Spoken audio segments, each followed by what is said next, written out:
Order, order. Good afternoon, everybody, and welcome to our session with regards to unfettered access customs arrangements after Brexit. The committee is delighted to welcome the Chancellor of the Duchy of Lancaster, Michael Gove. Welcome, Michael, and the Secretary of State for Northern Ireland, Brandon Lewis. Good afternoon, Brandon. We're also in a fraternal select committee mindset these last few months. It's my pleasure to welcome Hilary Benn, who's the chairman of the Future Relationship with the EU Select Committee. Welcome, Hilary. It's very nice that you could join us. Let me start, if I may, with the first question.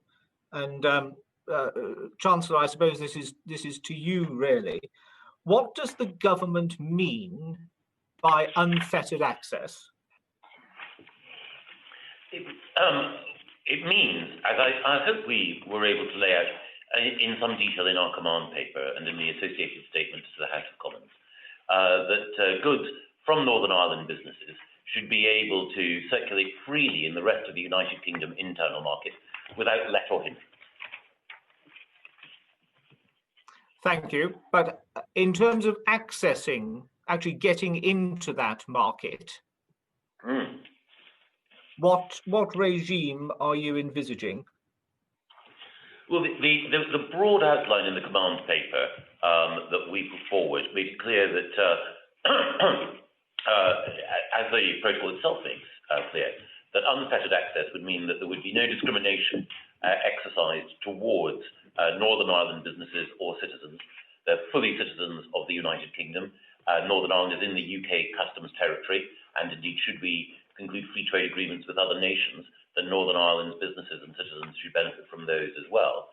But when it comes, for example, to any good which is produced or manufactured in Belfast or Ballymena, that when it enters the United Kingdom, whether that's from Larne through to Kenryan or Belfast to Liverpool, that there should be no requirement for any type of check or any interruption in the free flow of that good into the UK.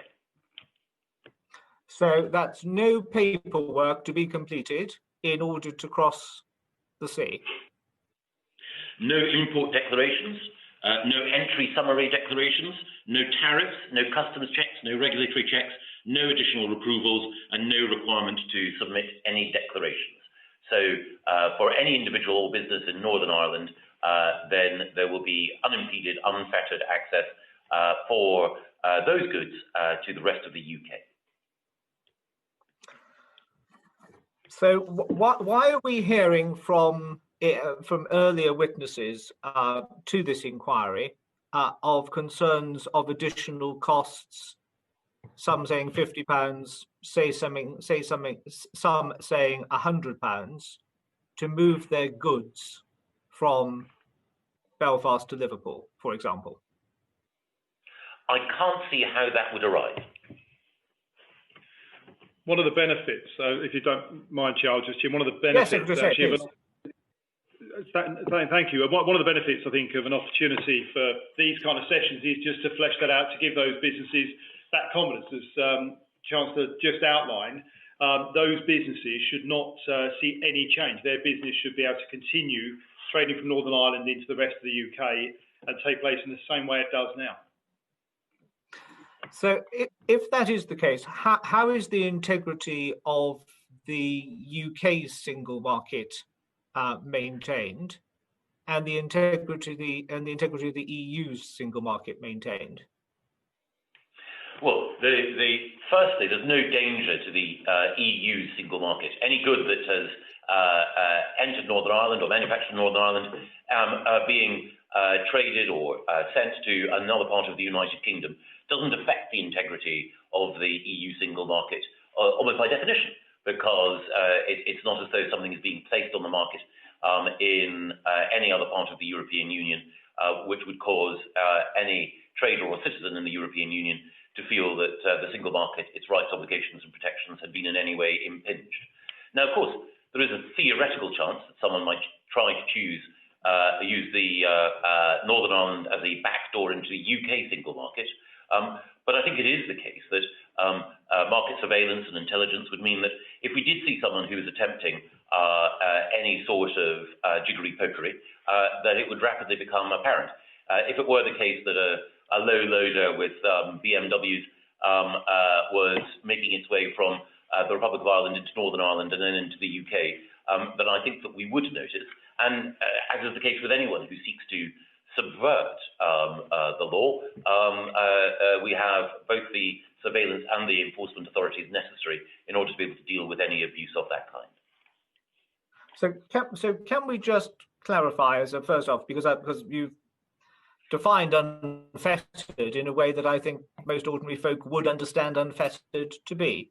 You want to sell something, move something from Northern Ireland to the mainland, you would be able to do so on the 2nd of January next year, yes, in exactly the same way as you do today. Absolutely. Yeah. So there'll be no paperwork for anybody to either send back to the Prime Minister or put in the waste paper basket. I couldn't put it better myself. Yeah. Well, it's always good to answer. Yes, but that's helpful. The government has today announced this new idea of shock and awe, encouraging people to take action to prepare for all eventualities, really. What's your advice to the business community of Northern Ireland in response to shock and awe? Well, I myself hadn't come across the phrase "shock and awe." It's in the document which government sent to its agencies to devise a shock and awe section of the campaign. Yes, so I understand. I hadn't seen that phrase before until it was reported on a particular website. The key thing is, whatever the phraseology that may have been used by whoever was drawing up that document or whatever it was that they may have intended by it, I would take a step back and I would say that businesses, not just in Northern Ireland, but across the United Kingdom, do have to prepare for our exit from the single market and the customs union overall. And it is the case that there are specific challenges and opportunities for businesses in Northern Ireland as we operationalise the protocol. And that's why there's been such intensive business engagement that has been led by the Secretary of State and the Northern Ireland office. But I would draw a distinction between the phrase that, as I say, you rightly mentioned was used in drawing up a tender document for those agencies that might help the government in their communications campaign. That's intended to help businesses across the United Kingdom prepare for the 31st of December. There are specific issues, which of course the committee is well acquainted with, that relate to Northern Ireland businesses, and there shouldn't be anything shocking or awesome about that work. So was your office, Chancellor, involved with the production of that briefing document or pitch document? I have not seen that document. I've only heard reports of it. I've no reason to disbelieve those reports. I was acquainted with them this morning, and I've subsequently asked if I can have a look. I make no criticism of anyone. It is often the case when government is contracting with outside agencies on communications campaigns that they will use the language that communications specialists and advertising agencies themselves will use, which will necessarily... That's a given. But are you telling us that you're the I don't mean this in a pejorative sense, but you're the spider in the middle of the Brexit preparation web, heading up the Cabinet Office, and you hadn't had sight of this document? I have not had sight of that document. Do you find that strange? No. Well, we'll agree to differ on that one, Mr. Gove. You talked about the engagement of the Northern Ireland office with businesses, and we have been hearing evidence during the course of this inquiry from business representatives of all sizes. And we all know, I think, that it's much easier to engage with the large employer organisations than the micro and the small, which is very much the lifeblood of the Northern Irish economy. We have been hearing a criticism that the engagement has been very, it's been pretty good from the Northern Ireland office. It's been virtually non-existent from the Cabinet office, and it's all been a little bit airy-fairy. And the message that we've been having is that businesses want to prepare.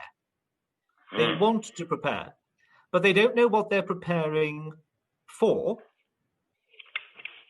And they don't know whether they have a sustainable business model when you overlay Brexit, leaving with a deal or leaving without, and the impact on COVID. What approach have you got collaboratively between your office and the Secretary of State's for meaningful, evolutionary, collaborative engagement with the business community of all sizes and types? Well, it is the Northern Ireland office that leads on engagement with civil society and business in Northern Ireland. So I'll ask Brandon to say something about that. But I think that it probably wouldn't surprise the committee to know that the Secretary of State and I talk almost daily, not just with respect to the implementation of the protocol, but also with respect to other economic and constitutional issues as well. Yeah, absolutely. As CDO just outlined, the Cabinet Office and the Northern Ireland Office liaising at all times, but not just with the Cabinet Office, obviously with BEIS, Treasury, and for example, at the engagement meetings I held last week with a range of businesses, and Chairman, you're absolutely right. I think right across the UK, but particularly so in Northern Ireland, small and family businesses are the absolute heartbeat of the economy. I feel that very strongly, not least of all because I come from a background of small and family businesses myself, and so one of the things we do, and we had at the last engagement meeting, is not just the big businesses themselves. We do liaise with them and engage with them, but just at the round table I had just last week, we had the Federation of Small Business as well as the Chamber of Commerce and also the IOD that represent larger businesses, as well as some sector organisations across both agri-food and non-agri. And we had HMRC join us and we're talking to businesses about engaging with them around some of the work HMRC are doing. So we are coordinating across government departments, different issues week to week. I've held several since the launch of the command paper, including the 24 hours directly after we launched the paper, right the way through last week. And actually, even since last week's meeting, our officials and government officials have been liaising with businesses regularly since then, and will continue to do that in an intensive way. And it's not just us either. We've also engaged, as we said we would, the Northern Ireland Executive. So the meetings that I chaired last week and Robin Walker chaired last week, we were joined by ministers from the Northern Ireland Executive as well, and their officials. So a genuinely joined up approach. Yeah. Does it surprise and or alarm you, either of you really, I suppose, that this is a UK figure, that according to government data, 61% of UK business has taken no action to prepare for Brexit? 61%. It doesn't surprise me. It does concern me. One of the reasons why we do believe that it's necessary to have an information campaign, as you mentioned earlier, is to make sure that people are ready for both the challenges and the opportunities that exist as we prepare for life outside the customs union and outside the single market. And there are a number of actions that businesses have been encouraged to take. And of course, some of those actions, for example, acquiring the wherewithal to be able to export to European countries once we're outside the customs union and the single market, are also actions which will enable companies to take advantage of free trade agreements and indeed export opportunities elsewhere. So there is time to prepare, but it is also important that we communicate clearly to people what it is that we need to do. And with respect to the situation in Northern Ireland, as well as the Northern Ireland office officials, I think in almost every engagement meeting that we've had, there have been representatives from Cabinet Office, often from the Border and Protocol Delivery Group, which is a dedicated unit within Cabinet Office that is helping both businesses in Northern Ireland and businesses across the UK to prepare. And it's also the case, of course, that HMRC have a vital role to play as well. Just on the question of HMRC, I think, CDL, you confirmed this on the floor of the House when you were, forgive me, it was either an urgent question or a statement, but there is agreed or identified compatibility between the EU VAT IT regime and HMRCs. Is that correct? We are working to make sure that we have the appropriate machinery in place in order to ensure that our obligations on VAT can be effectively discharged, yes, and it is HMRC that leads on that work. Okay, thank you.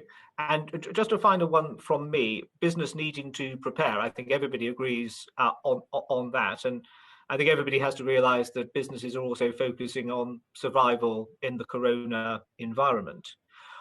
When do they give up preparing for leaving with a deal and begin preparing for leaving without a deal? Is it at the 12th chime of the 31st of December going into the 1st of January? Or do we say 5 weeks before that, discussions have stopped, there's not going to be the traditional 59th minute of the 11th hour EU firework party, so you've got 4 weeks to prepare.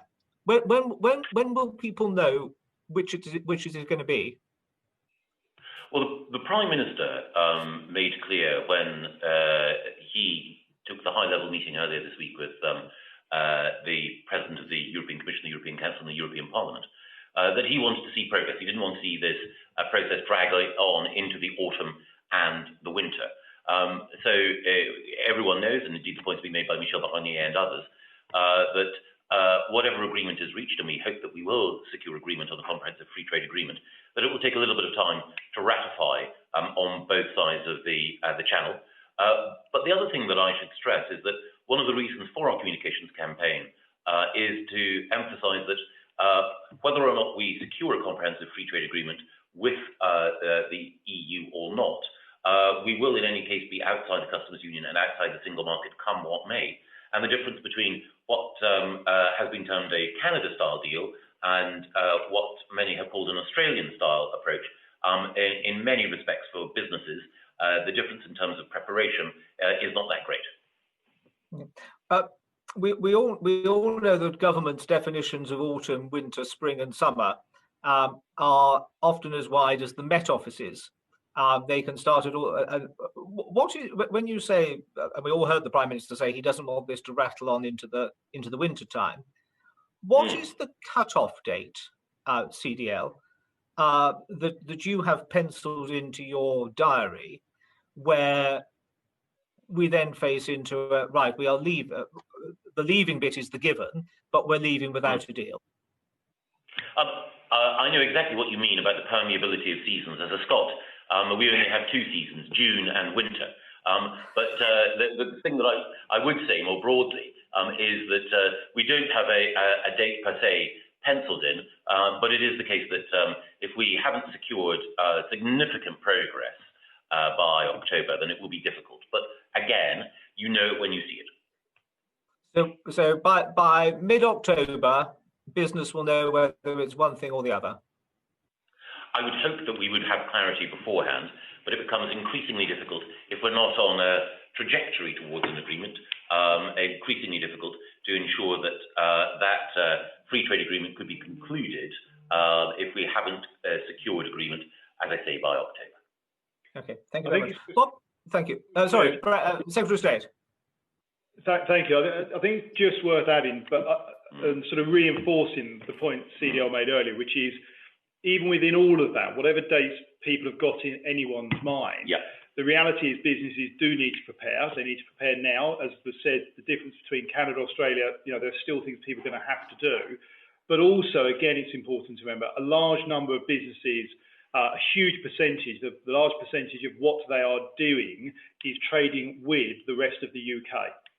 And Northern Ireland businesses trading with the rest of the UK, of course, will not need to be making changes because for their trade with the rest of the UK, it will continue as it does today. Sure. I don't want to labour the point, but I think business is getting fed up of all of us as politicians saying, be prepared. Their question is for what? Where businesses are today operating with a shortened access to staff because of coronavirus, tighter margins, questions coming in from their banks and creditors and everybody else. They want to prepare. They want to stay afloat. They want to have a business plan. But be prepared was very good advice for a Boy Scout. But a Boy Scout didn't have to face all of the vagaries of trying to trade in 21st century Britain. And I just hope that as a political class, we understand that business needs to know what it is preparing for and as quickly as possible. Bob Stewart, you wanted to come in, I think. Yes, Secretary of State and Chancellor Duchy of Lancaster, hello, good afternoon. This meeting, this committee meeting, will be widely watched in Northern Ireland. Can I ask, if I was a small shirt factory owner in, say, Magherafelt, and normally I export my shirts, the way I get a lot of shirts from that area, I export my shirts to the rest of the United Kingdom, or say Wales or England or Scotland. I just want to be absolutely crystal clear that after the 31st of December, they will not have to do one thing different. They won't even have to put on their invoice some additional paragraph. They will just actually continue like today, because that's something that the small business owners in Northern Ireland would really like to have absolutely clarified as a result of this meeting. Could I ask whoever you, Michael, or if you want to? I think you'll get the same answer from both. Yes. So, okay. If you're making shirts and Magherafelt and you want to send them to any other part of the United Kingdom, then the situation after the 1st of January 2021 will be exactly the same as it is now. That's fantastic. That was the question, and that is what a lot of people will be expecting to have the answer for. So thank you for clarifying that. Thank you, Chairman. Thank you, Mr. Chair. And Secretary, that includes summary declarations as well, does it, which Mr. Barnier seemed rather fond of? Yes, they won't be required. And has that been agreed with Mr. Barnier? The UK government position is clear. So we'll take that as a no. You'd have to ask Mr. Barnier. Fine. Well, we may. Very well, thank you. But it is, the UK customs territory is not altered as a result of the protocol, and unfettered access is one of the clear provisions within the protocol. So I would expect that Mr. Barnier would no more wish to undermine shirt making in Magherafelt than he would wish to undermine any business in Northern Ireland. And this takes me to the heart of the approach that we take towards the protocol. The protocol is designed, of course, to ensure that the gains generated since the Belfast Good Friday Agreement was signed 22 years ago are consolidated. And to be fair to figures across the European Union, they recognise that to impose unnecessary bureaucracy or burdensome regulation on businesses, which, as you quite rightly point out, are struggling in the aftermath of the COVID pandemic, would be to undermine the economic health of Northern Ireland at a time when we all want to help Northern Ireland citizens to achieve more and to grow. Thank you very much. Mr. Farry. Thank you, Chair, and can I say we're grateful to both the Chancellor for Duchy of Lancaster and the Secretary of State for joining us this afternoon. Just to pick up on the last point there around the exit declarations, could I just clarify that that is indeed part of the protocol, and there is an expectation under the Union Customs Code that those would be required. I wish it was otherwise, but there is a clear difference of opinion between the UK government and the EU on that particular aspect. Well, again, you'd have to ask others, but I haven't yet met anyone in Northern Ireland who says that it would be a good thing to have exit declarations required. And if the protocol is designed for the people of Northern Ireland and designed on the principle of consent, it would seem to me that such an insistence would run counter to the interests of the people of Northern Ireland. And I think it's also just worth remembering, Mr. Barrett, one of the specific sentences in the protocol is that it should impact as little as possible on the everyday life of communities, and that is backing up not just the Belfast Agreement, but that obviously through communities is businesses as well, and that's why we're very clear. Businesses in Northern Ireland trading with the UK will be trading on the same terms, in the same manner and the same way that they are doing literally today. Okay, thank you. I just wanted then to pick up on the comments from the Chancellor around the protocol and also the Good Friday Agreement. So first of all, on the status of the protocol, does the UK government recognise that the protocol is an integral part of the withdrawal agreement, or is there still an intention to try to renegotiate aspects of the protocol, either via the Joint Committee or the future relationship negotiations? No, we recognise that it is part of the withdrawal agreement. Of course, it is the case that there are certain aspects of the operation of the protocol that are to be agreed by the Joint Committee, including the definition of goods at risk. But as far as we're concerned, it is part of the withdrawal agreement, and it's our responsibility, which we take very seriously, to make sure that it's implemented. Okay. Well, can I say I do welcome that answer. Moving on to the Good Friday Agreement, I've got a couple of questions just to clarify in that regard. The first one relates to the understanding of the Good Friday Agreement, because the command paper essentially refers to the agreement purely in terms of the principle of consent, but doesn't reflect the wider dimensions, the internal governance, the north-south and east-west dimensions. And Chair, just to link these together, does the Chancellor also recognise that in the command paper it states that the entirety of the protocol can be changed by the Assembly, whereas the protocol itself only implies that certain aspects of the protocol can be changed? There are other aspects that will be permanent in any respect. And probably the final point, which is maybe one for the Secretary of State for Northern Ireland, do you see a potential danger in the next Assembly election essentially being framed as a polarised choice between the acceptance of the REC interface versus the potential return of some degree of checks on the island of Ireland, and people being faced with almost an impossible decision to make between those two undesirable outcomes? Well, thank you very much, Mr. Ferry. I hope that we were clear in the command paper that it's those parts of the protocol which are the alignment provisions, which are subject to a vote every 4 years. It's in the context of the broader principle of consent, which is one of the most important principles that the Belfast Good Friday Agreement enshrines. But you are right, and I'm happy to confirm that any vote would be specifically on those aspects of alignment that the protocol provides for. And I'll invite Brandon to address the second part of the question. Yes, thank you. Look, and in terms of the second part, my experience over probably more years than I care to remember of campaigning in various elections in various places at various levels is not to predict what people will be voting on, but I would hope that people across Northern Ireland at the next set of elections will be voting on what they want to see their politicians in Northern Ireland delivering for them in Northern Ireland and for Northern Ireland, in prosperity, opportunity, infrastructure investment and things like that. By the time of the next set of elections, I would hope that we are seeing the benefits of Brexit with the free trade deals with our partners around the world, and the benefit of that also flowing through, of course, for Northern Ireland businesses as well. And one thing I would say, just to add to that, and I hope in a helpful way, is that our overall argument is, if citizens, businesses, politicians and civil society in Northern Ireland can see that the protocol is working, that it does what it should, and that the burdens and bureaucracy associated with it are as light as possible, then that, to use a phrase, would de-dramatise any vote in 4 years' time, because if the protocol is seen to be working, then it's more likely that the alignment provisions can be accepted.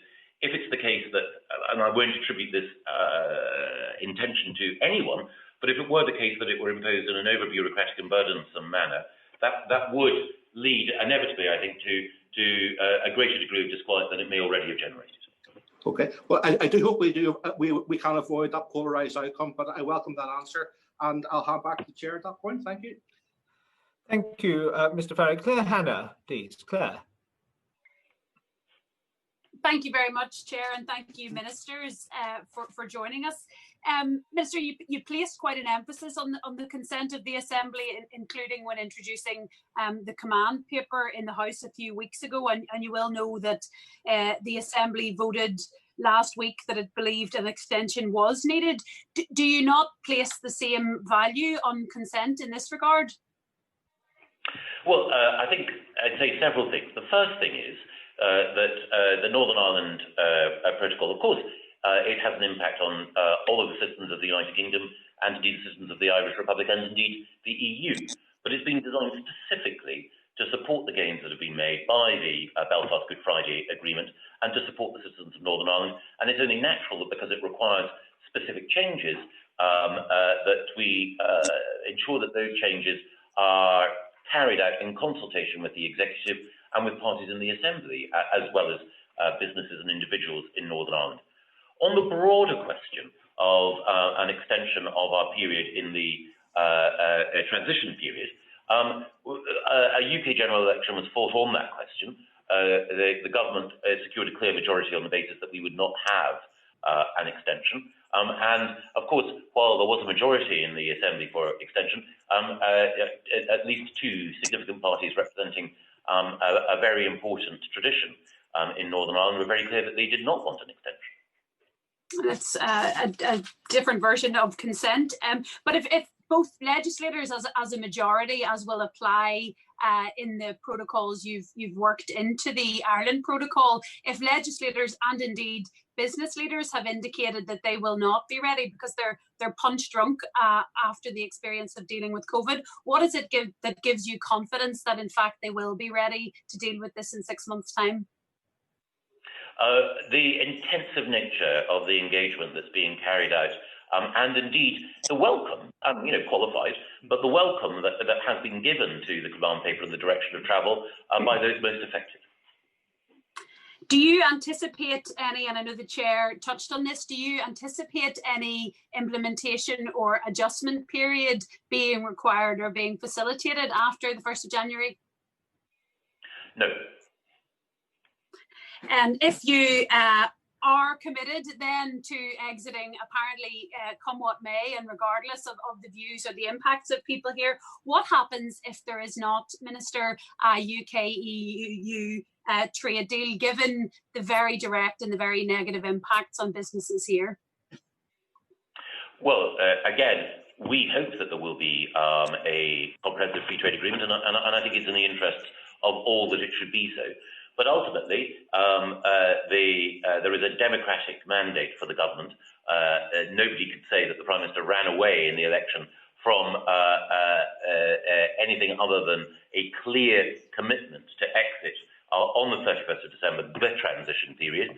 And the case has been made that staying in the transition period would mean continuing to pay into the EU without having a voice in the multi-annual financial framework that determines how much we would pay, continuing to be subject to EU laws, including new laws that would be shaped without our say, and also not being able to take some of the steps required, which would be in all our interests. The other thing that I would say is that the Northern Ireland Protocol was explicitly drawn up so that, like the withdrawal agreement, and as I mentioned to Mr. Farry, it will be honoured, come what may, whatever the outcome, and it exists in order to ensure that Northern Ireland citizens and businesses are in the best place possible, whatever the fruits that may flow from the current round of negotiations on the future relationship.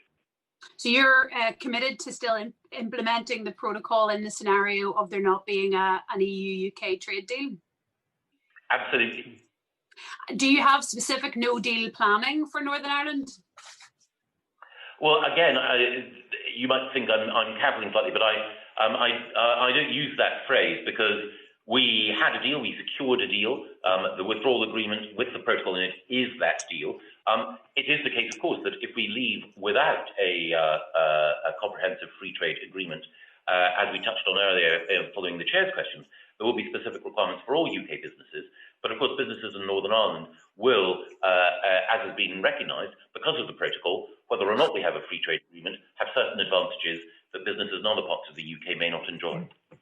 And I'll just add to that. I think one of the things that has flowed through in the conversations that I was having with businesses, and as the CDL rightly outlined, even in the first 24 hours after we published the command paper, there was a pretty solid,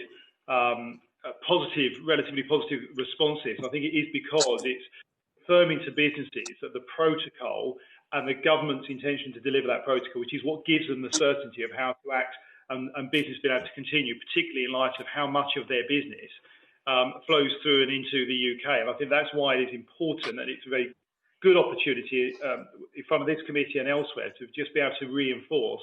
That is why we are very clear that the protocol is going to be delivered in the format that the command paper outlines.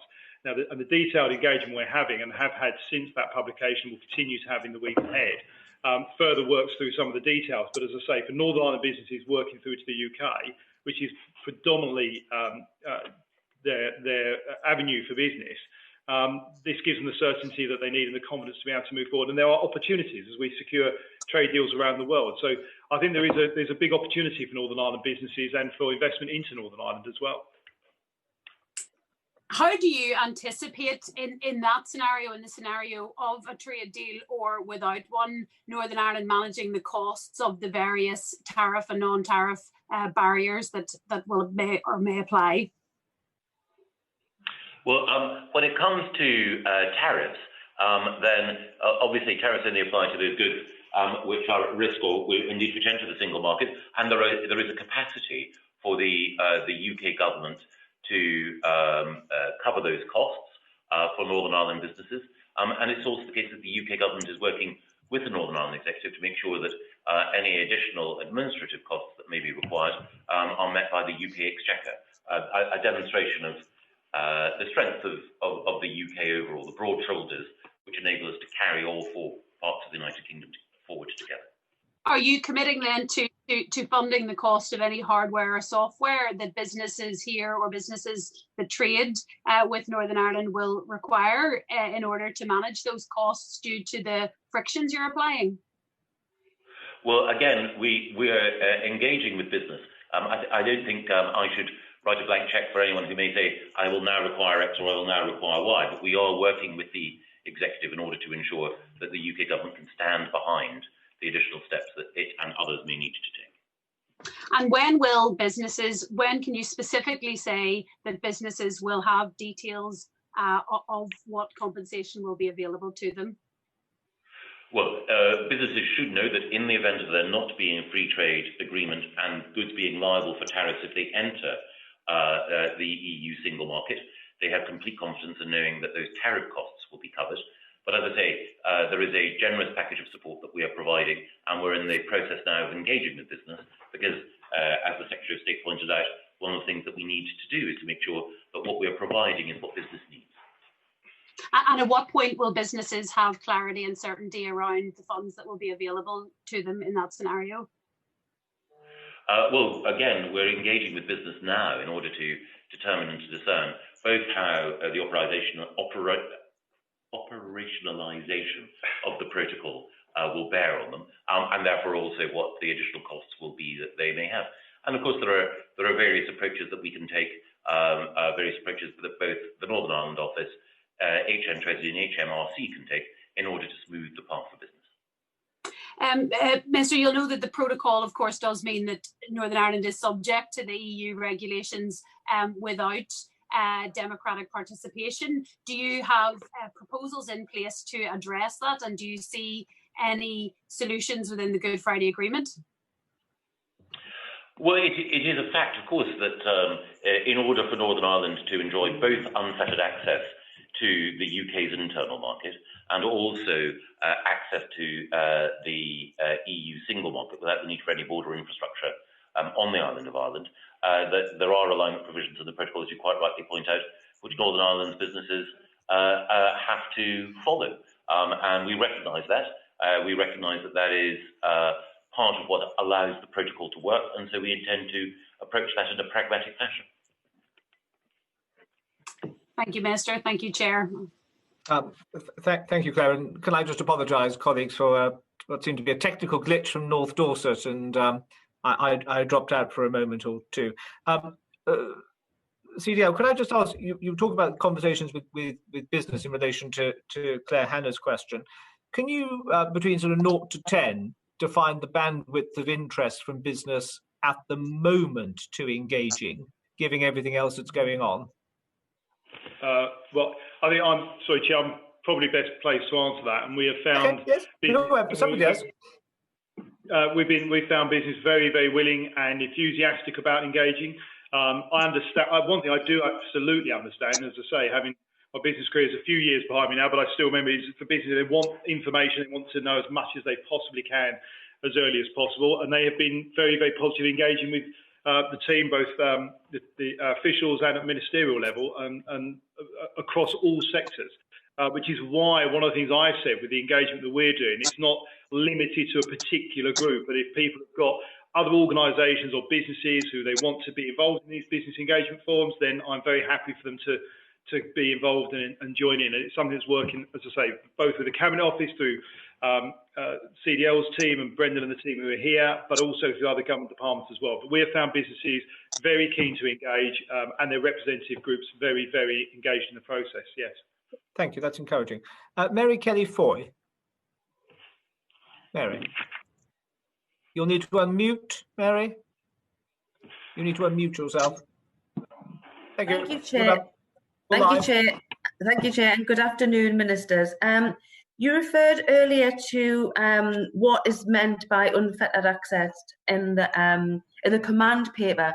Could you share with us what the EU's response has been to the government's command paper, and are there areas there where they've either accepted or indeed not accepted our approach? Well, the particular knowledge that I have of the EU's approach comes from the conversations that I've had with Maros Šefčovič, the Commission Vice President, who's a co-chair of the Withdrawal Agreement Joint Committee. And I have to take this opportunity to thank Vice President Šefčovič for the very constructive and open way in which he and his team have engaged. They are anxious, as we are, to make sure that the protocol works.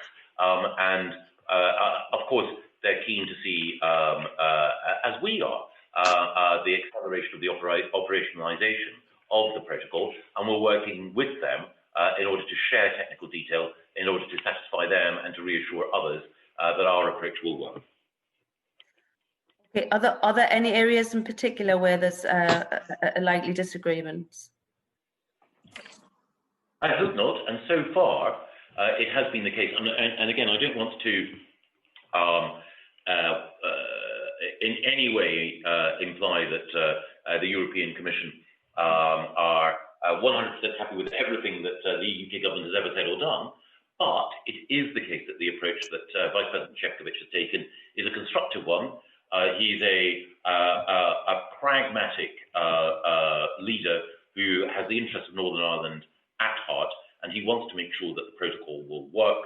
And in all the conversations that we've had, he's been concentrating on making sure that the detail of our proposals will work rather than anything else. And I'm very, very grateful to him for the constructive approach that he's been taking.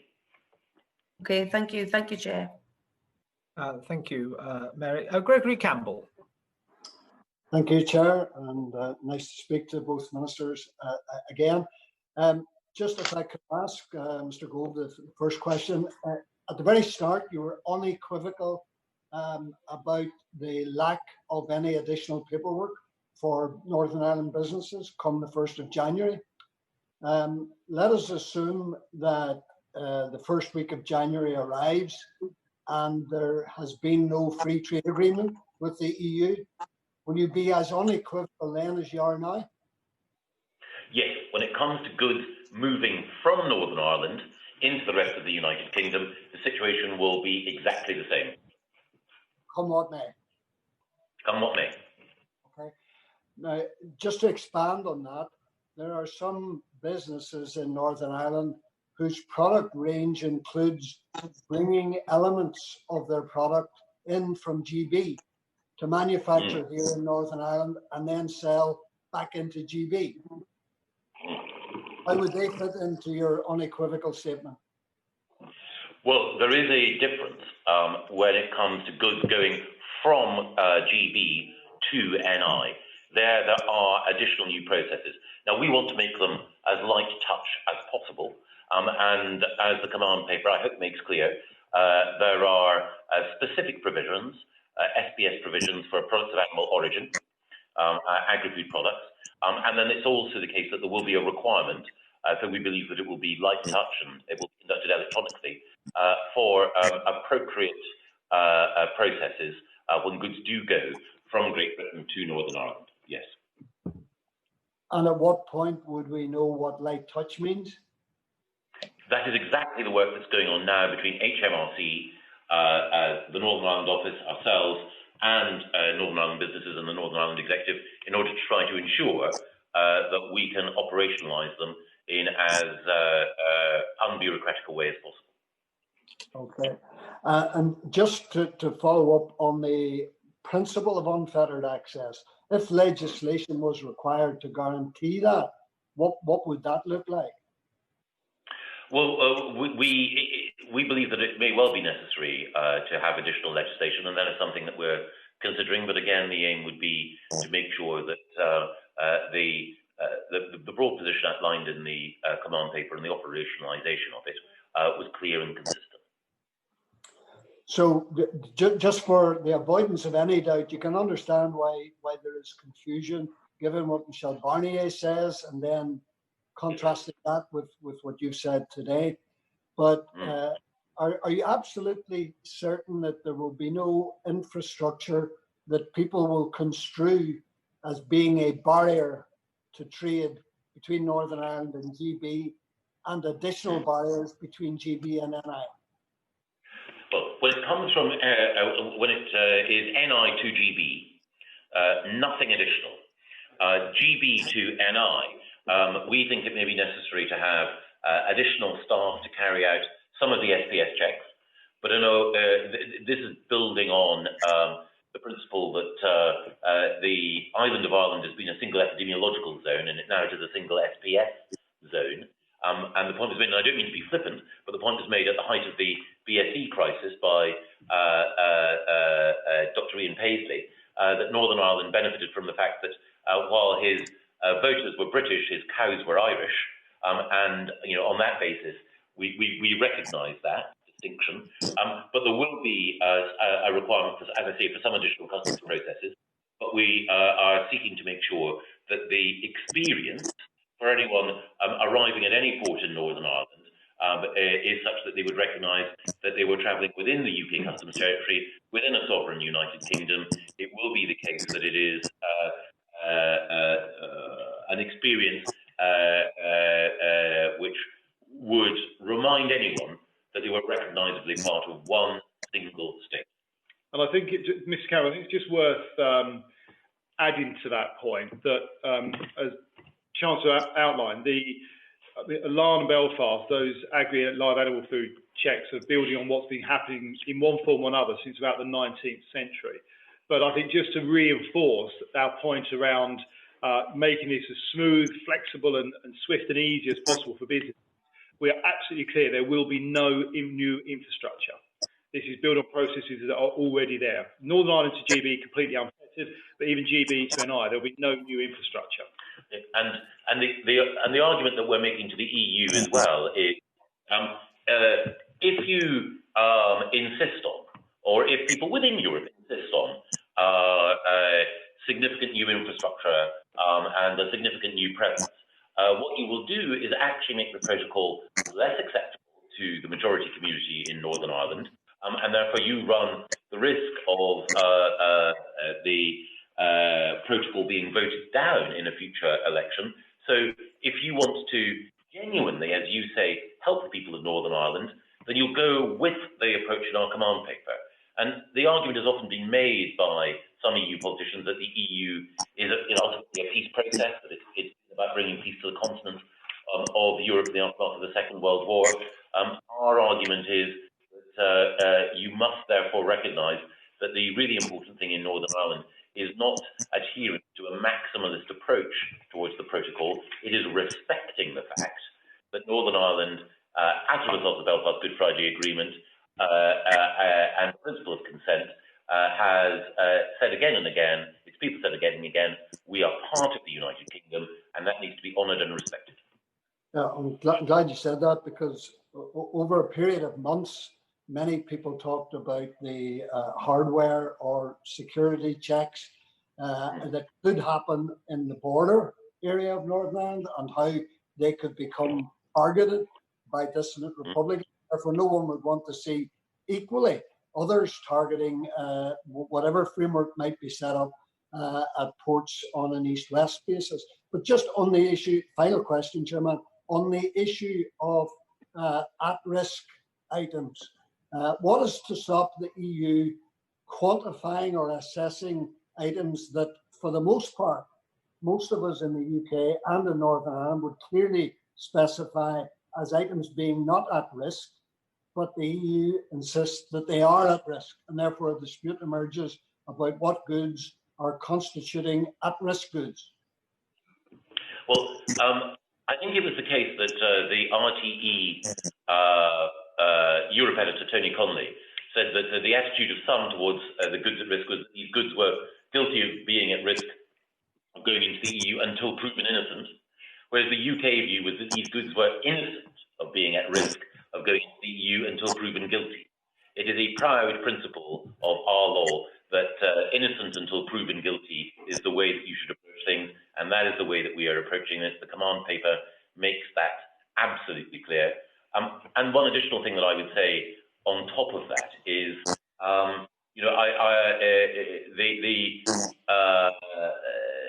others must recognise that goods circulating within the customs territory of the United Kingdom with economic operators who are trusted, goods which are going from a distribution centre in Glasgow to a supermarket in Ballymena, any attempt to try to over-interpret will be harmful to business in Northern Ireland, and for the majority of the community, it will be regarded ill. And one of the things, again, that is sometimes, I think, overlooked by some in the EU is that the majority community in Northern Ireland has been very clear that it wants Northern Ireland to stay in the United Kingdom. Yeah, that's correct. Thank you, Chair. Thank you, Mr. Campbell. Chancellor, could I just ask, just at this juncture, would we be right to arrive at this position that the government's position is that there should be no paperwork burden, installations and the like? That's the British government's position, our government's position. But as a process of negotiation, that might manifest itself in a different way. And therefore, we need to be put a health warning on aspiration and the ability to deliver on the aspiration. Is that a fair assessment, would you suggest? No, I don't think so. So I can understand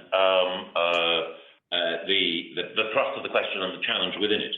No, the command paper's UK government policy will be legislating for unfettered access.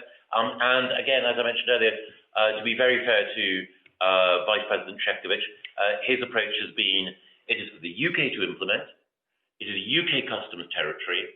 We understand why you're taking the approach that you are.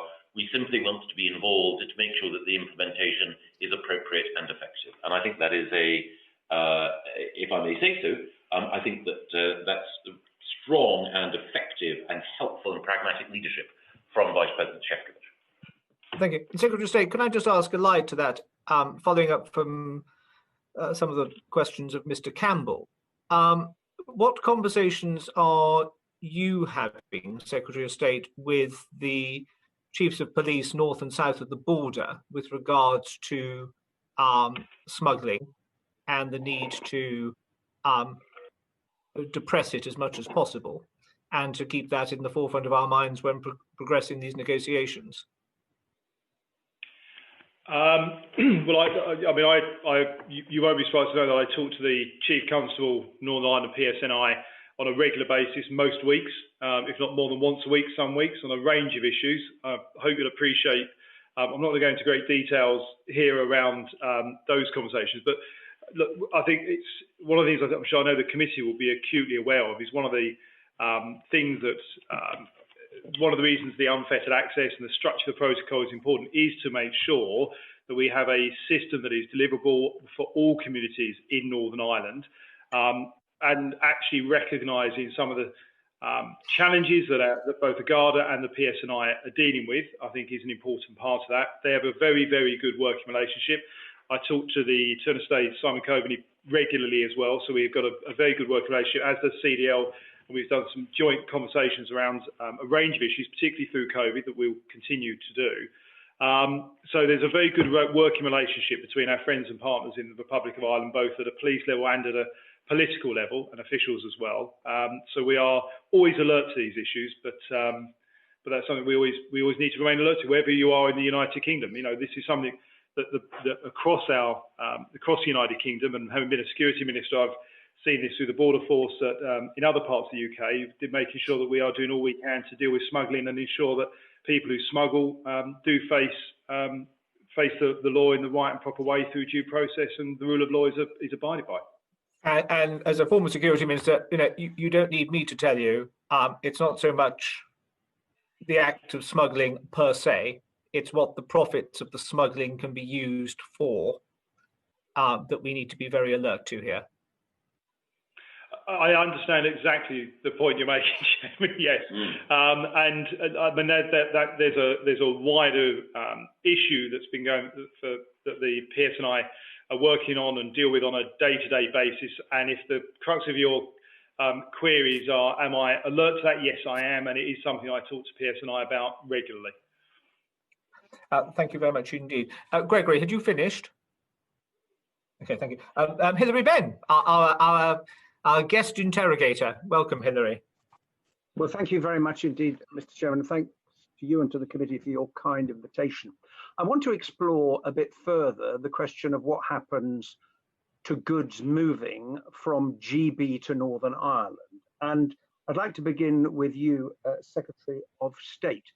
Can you confirm that goods moving in that direction will require entry summary declarations? Secretary of State? Oh, sorry. I thought you were CDO. No, well, as CDO, as the Chancellor outlined a short while ago, for goods that are moving from, we've outlined in the withdrawal, as per the withdrawal agreement recently, some work for live animals and agri-foods, but for the wider goods, we want to make sure there is a very, very smooth process, as close to business as usual now for GB to NI as we are confirming for NI to GB. That's partly what the engagement with business is about at the moment, to go into the details of how that can work in a way that is efficient and fluid for business and ensures that business can continue in a very smooth way. And also will continue to form part of the conversations with the EU that CDL and the Joint Committee are having, which of course the Northern Ireland Executive also attend, where the Northern Ireland issues are pressing. Right. Now, but that, unfortunately, it's very helpful, but it doesn't answer the question. So I'll put it to you again. Will goods moving from GB to Northern Ireland require entry summary declarations, yes or no? They won't require export declarations, exit declarations, or customs and regulatory clearance, but there will be some new safety and security information. Well, but specifically entry summary declarations, will they be required? The answer is either yes or no. We're developing an approach where we will, I've outlined those that won't be required, but there will be some safety and security information. Sorry, so does that include an entry summary declaration? I've given my answer. Well, I'm not clear what the answer was. Perhaps I can assist you. Because Hilary, could I give the Chancellor maybe a third option? Is it yes, no, or maybe? Mm-hmm. There will be detailed operational guidance this summer. Well, can I assist? Because in the impact assessment, which the government published alongside the European Union Withdrawal Agreement Bill on the 21st of October 2019, in paragraph 241, which covers east-west movements, it states, goods moving from Great Britain to Northern Ireland will be required to complete entry summary declarations. Now, that's what the government said in October of last year. Either that the position remains the same or the position has changed. So I don't quite see how you can rest on, I've given you my answer. If the government said they would be required in October last year, is it still the government's position that they will be required, yes or no? I've explained that we will have more guidance in the summer about exactly how the system will work. So why did the government say in October that entry summary declarations would be required? Well, I think I could probably help here, Mr. Mayor. I think one of the things that obviously that's happened since October, there's been ongoing, as I was saying earlier on, we've even in the last few weeks, but actually I know even before my time as Secretary of State, it's been intensive and ongoing consultation with businesses in Northern Ireland. Obviously, there's the negotiations and discussions with the EU, and since and before we passed the legislation for the withdrawal agreement back in January this year.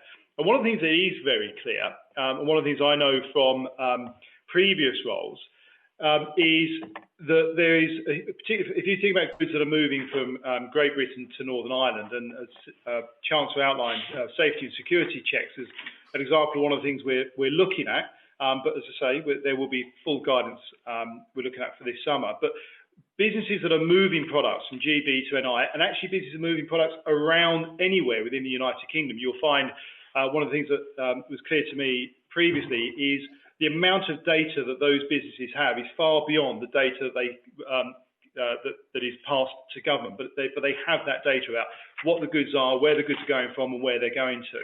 So those businesses potentially, as part of those safety and security declarations, adding a field to the information they are already putting in with information they've already got is not adding to any of their challenges or their issues, and is a very smooth way of doing things that also doesn't require any further infrastructure. But we are discussing this with business. Brendan's team and my team through Colin and the teams are having these engagements with businesses over the next few weeks, as well as the conversations that the team are having with the EU, and that's why we'll be, during the course of this summer, we'll be able to publish the detailed guidelines. Okay, will import declarations be required? No. Well, the government's impact assessment, Chancellor of the Duchy of Lancaster, said in October of last year, goods moving from Great Britain to Northern Ireland will be required to complete both import declarations and the entry summary declarations I was pressing you on a moment ago. So you've just said no, and the government said back in October they would be required. So what's happened? Well, I think it's important to stress that we're in a process now of making sure, as the Secretary of State pointed out, that we have the correct operationalisation of all the measures required in order to ensure that the EU can be satisfied that we are taking the steps in order to not only ensure unfettered access to goods from Northern Ireland to the rest of the UK, but also to protect the internal market. So, as I say, we will be saying more precisely about how we will be doing that when the engagement with business ends. Will export health certificates be required for products of animal origin? Yes or no? Yes, they will. Yes, they will. Will phytosanitary certificates be required? Yes or no? It will depend. It will depend on what? It will depend on the nature of the product. The nature of the product, okay. In what circumstances would a certificate of origin be required? That is one of the matters which at the moment we are talking to business about, and we're seeking to ensure that we can implement in the most appropriate way. Okay. Have you done any assessment of how many such declarations will have to be made from the 1st of January next year? I'm trying to understand the impact on business and, of course, the associated cost, because some of these declarations and certificates involve a cost, which will fall on the businesses that are moving the goods from GB to Northern Ireland. Have you done an assessment? Yes. Well, there are two things. One, as I'm stressed, we are seeking to minimise the overall burden that is required on business.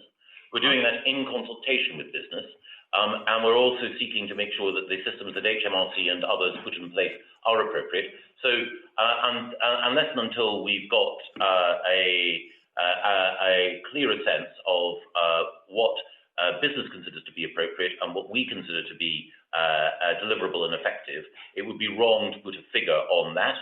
But it will be the case, as I mentioned earlier, that there will be a generous package of support for business. Right. And of course, none of that, and of course, just for clarity for anybody reading or looking at this later, none of your questioning applies to goods going from Northern Ireland to GB. They will have unfettered access. No, I understand that entirely. That's why I said at the beginning I was focusing on goods moving from GB to Northern Ireland. Now, a recent case study saw a lorry carrying 1,392 different items across the Irish Sea. Each item post-transition would require a different tariff code, and this includes over 500, in this case study, products of animal origin. Could you confirm that each of those 500 items in this case study would require an export health certificate? I would have to see the case study before being able to answer. Right. Okay. So could I just intervene here? Yes, if Mr. Benn, you provided that case study to the Chancellor of the Duchy of Lancaster, maybe the Chancellor could respond to the committee on that point. Having seen it, I agree it's probably unfair to ask him to answer in detail now, but if you could commit to that, Chancellor, that would be very helpful. I would be delighted to do so. It's contained in the very helpful brief that the committee team produced for the committee today, so I'm sure that can be forwarded to the Chancellor of the Duchy of Lancaster. Now, last week you announced that when it comes to goods from the EU moving into the UK, you're not going to imply full checks from the 1st of January because of coronavirus. You said businesses require more time. But can you confirm that there won't be any extra time for any of the processes we've just been discussing when it comes to goods moving between GB and Northern Ireland? Because all of this does have to come into effect on the 1st of January next year, isn't that the case? Yes. That is. So at the moment, the answer to a number of questions about what will be required is we don't know, we're still looking at it, we're trying to work it out. But doesn't that make it rather difficult for the businesses in GB and those in Northern Ireland to know at this stage what on earth they're meant to be preparing for and what documents they're going to need in order to continue to move goods, when basic questions about what will or will not be required are currently not known? Well, it is the case that by definition, the engagement that we're conducting with business, the work that's being done by the Border and Protocol Delivery Group, and the work that's being done by HMRC is designed to ensure that the burden on business is as light as possible. So when it comes to the requirement for import declarations and so on, we want to make sure that we don't simply take the existing model as has been understood elsewhere and apply that in the rigid fashion which some have argued for. It is the case that we're seeking to make sure that it is as light touch as possible, because the sort of analytical heuristic that I think you're applying is to assume that the movement of goods from Great Britain to Northern Ireland is a movement of goods from one customs territory to another. The difference is that the Northern Ireland and the rest of Great Britain are one customs territory. And the protocol is, of course, a novel approach, but it is one that is designed to ensure both that UK businesses can operate as effectively as possible, and that Northern Ireland businesses can have unfettered access, and that the movement of goods from GB to NI can be as smooth as possible. So yes, it is the case that in order to provide our partners in Europe with reassurance that their single market is being protected by our policing of it, there will be a need for administrative processes, and it will be the case, of course, that we will provide the information that in different circumstances an import declaration does provide, but we're going to do it in a different way. So in that sense, the description of what an import declaration does when a good is moving from a country outside the EU into the EU is different from the requirement for the information that HMRC will place on businesses sending goods from Great Britain to Northern Ireland. Okay, can you confirm that the protocol means that UK authorities apply EU customs rules to goods entering Northern Ireland? Not quite. It is our responsibility to make sure that the provisions of the Union Customs Code are applied but consistent with the effective operation of the protocol. Well, the words I just put to you, Chancellor, of the Duchy of Lancaster are a quotation from the document you published last month, the UK's approach to the Northern Ireland Protocol. So if you've just given me the answer that you have, why did it say in that document, quote, "The protocol means that UK authorities apply EU customs rules for goods entering Northern Ireland," end of quote. Yes, but the point is that, as I was making, that we're applying the Union Customs Code in a way that is consistent with the other principles that we brought out. One of the things about the protocol is that you need to look at it in all its dimensions. And it is the case that if one were to take a single sentence, either from the protocol or indeed from the document, that one would give overall a misleading impression. Because while it is true that the Union Customs Code is the responsibility of the UK government to police in order for the protocol to work, the way in which we'll police it will be different, of course, from the way in which the EU would apply the Customs Code at its own external border.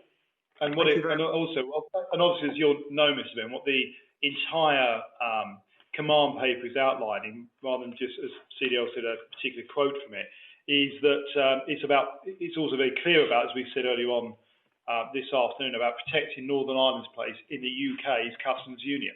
It is part of the UK customs territory. Indeed, no, I understand that. And finally, if it is the purpose of the question to elucidate rather than not, then it's important to put that partial quotation in the broader context that we've just outlined. Well, it's not a partial quotation; it's an entire sentence on its own, paragraph 29. But anyway, we'll leave that on one side. My final question is: Has the government proposed to the Joint Committee a way of defining what goods are at risk of entering the EU? Have you put a proposition in your discussions thus far? We have discussed those principles in the Joint Committee. The Joint Committee is by its nature confidential, and some of the points that have been made by Vice President Šefčovič I have to treat in confidence, but I can say, as I mentioned earlier, that Vice President Šefčovič is looking to make sure that we can have a pragmatic approach towards the protocol, which makes sure that we deliver the reassurances that the EU seeks, but also that it works in a way that has been agreed in the interest of the United Kingdom as well. Right, and when does that definition need to be agreed so that businesses know what it is they're meant to be applying from the 1st of January next year? Well, as I pointed out, our approach, as outlined in the command paper, is that no tariffs are payable while goods are in the UK customs territory. Right. Thank you very much. Thank you very much, Mr. Chairman. Thank you, Mr. Ben. Chancellor, could I just ask you, you mentioned in an answer to Mr. Ben there that you were discussing with Northern Ireland business and GB business what should be included and how it should manifest itself. We've 5.5 months broadly to go between now and the 31st of December. What's the end date for that discussion, consultation to conclude?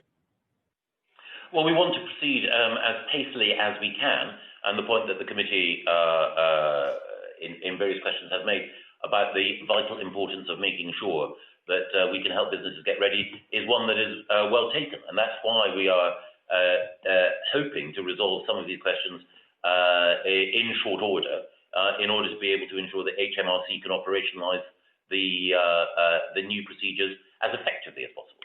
Okay. So we've had at pace, in short order, and in the summer. Yeah. I think they are absolutely complementary points, Chairman. Well, thank you, Secretary of State.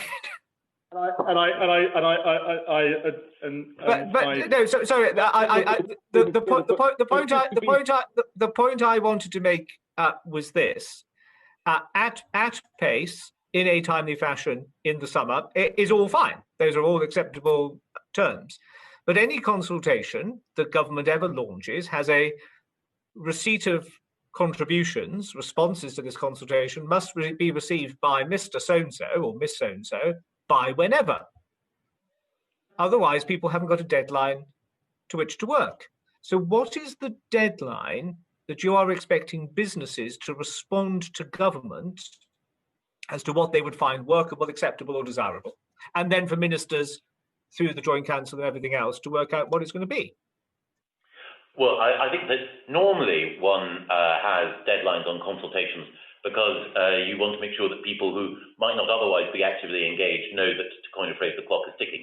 I don't think anyone can say that Northern Ireland business is not actively engaged. You were kind enough to ask earlier on a scale of 0 to 10 how engaged business was, and the Secretary of State made the point that business is incredibly engaged. And so, you know, leaders of Northern Ireland business, Ivor Ferguson, Declan Billington, and others are working daily with those they represent and with the Northern Ireland office and others in order to make sure that we have the best possible means of progressing things. So it's not the case that there is any reluctance or laggardliness on their part of the kind that might require a deadline to concentrate minds. Sure. Well, I mean, I think we have heard from business representatives that they have been finding it very tricky to get attention from business on this issue because of the challenges of coronavirus. And with the government's own data telling us that 61% of businesses across the UK have given no thought or made any preparation for this seismic event, which of itself should be surprising to everybody. If business wishes to remain in business, they should be. But I think you must have a drop dead date by which you then say, right, we've got all the information that we've had through this consultation process. We're now going to formulate the response and draft the forms.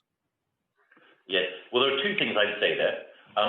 The first thing is that the 61%, unless I'm mistaken, refers to businesses across the United Kingdom and their preparation for our departure from the single market and the customs union.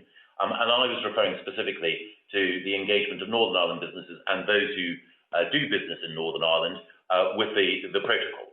And I think whatever view one takes of the level of business engagement on the first matter, the level of business engagement on the protocol has been intense and constructive, and the Secretary of State may wish to say more about that in a moment.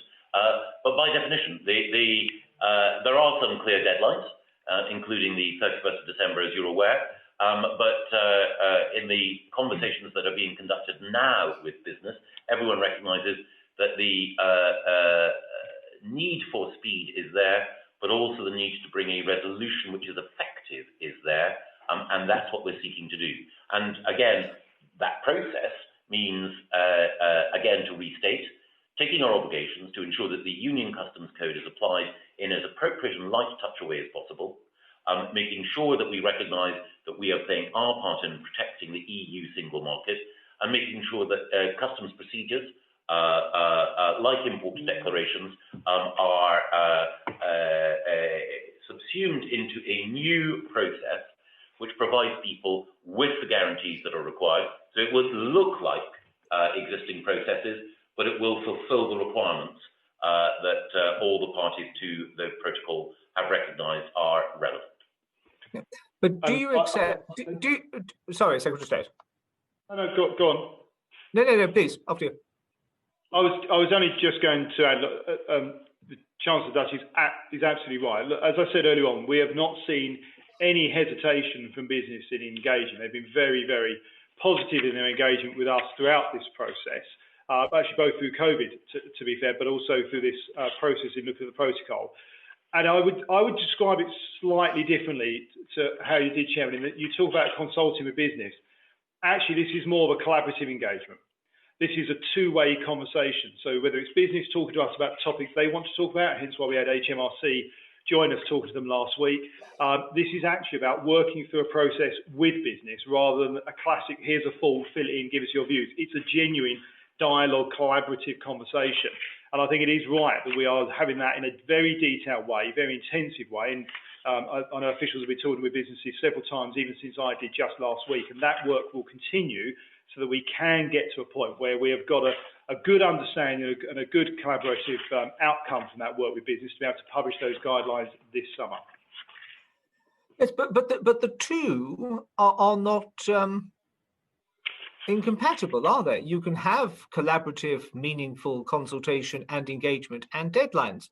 Surely there must be a broad acceptance of the principle that it must be desirable to have more than one stepping stone in this process from mid-June to the end of December, rather than just leaping from mid-June to the end of December. There should be some staging posts in place to say we need to hear from this group by then, so that we can respond by such and such, then take that to Barnier or whoever. At the moment, this open sky approach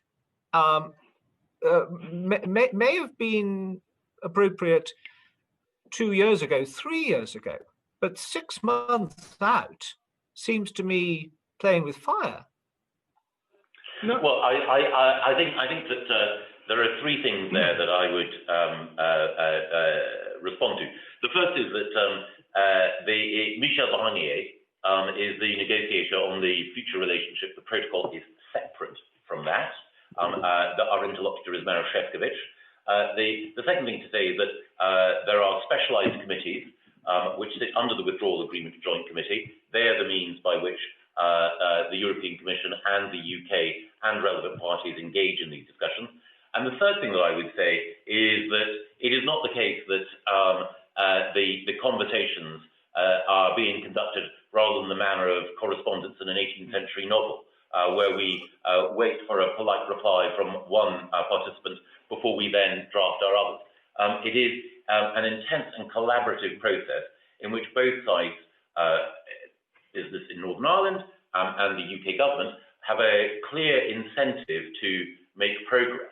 So it's not the case that either of us are being dilatory in doing so, and there's been no lack of energy in doing so. So again, the determination of both sides in order to make sure that we can have the most effective and light touch approach is there, and both sides are incentivized to do so. There's no reason for the UK government or any of its constituent agencies to drag its feet, and there's no reason for businesses in Northern Ireland to be backward in coming forward. And I have to say, I think that works very, very fluidly and positively, in the sense of business knows that when they're having their engagement with us, either at ministerial level or with officials, Brendan or Colin, who are working together across Cabinet Office and NIO as well, and with our colleagues on the Northern Ireland Executive, they know that what they are feeding into is feeding directly then into the conversations that are being had with CDL and the team looking at that at the specialised committees. So it is a completely joined up process. And as CDL rightly said, as you've said, Chairman, as well, that business wants to get this information, so they are incentivised to be working with us very, very proactively, in the sense that there is no need for us to be able to put artificial deadlines down when we are actually working through this in a very productive way that I think works for business and is fluid enough to be part of the process rather than just feeding into it. Yeah, well, Chancellor, you mentioned novels occasionally during this this meeting. I've started to feel a little bit like Alice in Through the Looking Glass, having a conversation about what words mean. I'm going to turn to Gregory Campbell now, please, who wanted to come in on this, and then I'll go to Mr. Farry. Mr. Campbell. Thank you, Chairman. Just to try and bring some clarification, if the Chancellor could, on the issue of the frustration, which I'm sure he senses in the committee, and we're reflecting the frustration that's out there in the community. But the issue of the GB to NI movements that Mr. Ben dwelt on for some time there, how likely do you think it is at this stage in mid-June, 6 months from the end, that the EU will agree to waive the requirement for extra summary declarations? How likely is that they will do that? For exit summary declarations from NI to GB? No, I think that... I think Mr. Campbell meant the other way around. Yeah, GB to NI. From GB to NI? Well, it is the case that there will be a need for processes there, and we've made it clear to the EU that we will put in place a system which is both light touch, but also one which enables them to have the reassurance that the EU single market is protected. But will that include the exit summary declaration? Well, again, one of the points that I made to Mr. Ben is there are a variety of different processes which are required when you're moving goods into or out of the European Union from a third country. But because we're talking about what happens within the UK customs territory in order to help protect the EU single market, then what we're doing is something which is novel, but which builds on and helps to ensure that the rules of the Union Custom Code are observed. Okay. Okay, Chairman. Yeah. Okay. Okay. Thank you. And I think it's important to say that we in the UK control what happens within the UK, and so therefore it's not the case that there is an exit declaration because no good is leaving the UK. Mr. Campbell, anything else? Thank you. Mr. Farry. Thank you, Chair. I just wanted to turn now to talk about IT and infrastructure. Now, going back to what Hilary Benn said, I'm counting at least 5 different checks between GB and Northern Ireland in the best case scenario, which would be the entry summary declarations, the export health certificates, rules of origin certificates, export control certificates, and SPS checks depending upon the good. And in the worst case scenario, tariffs will have to be paid and potentially the cost reimbursed to business, but tariffs paid up front. Will this require a new IT system? And if so, how are we getting on with the preparation of that IT system? Well, I think the first point to make is that we have, HMRC have developed a new system, CDS, which is there to make sure that the whole administration of the requirements that they place upon business is easier.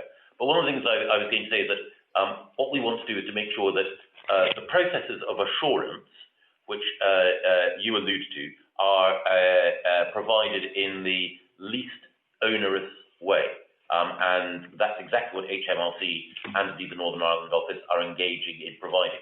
And of course, some of the checks that you mentioned, as people will know, the SPS checks and indeed the EHCs will only be required for a specific subset of goods.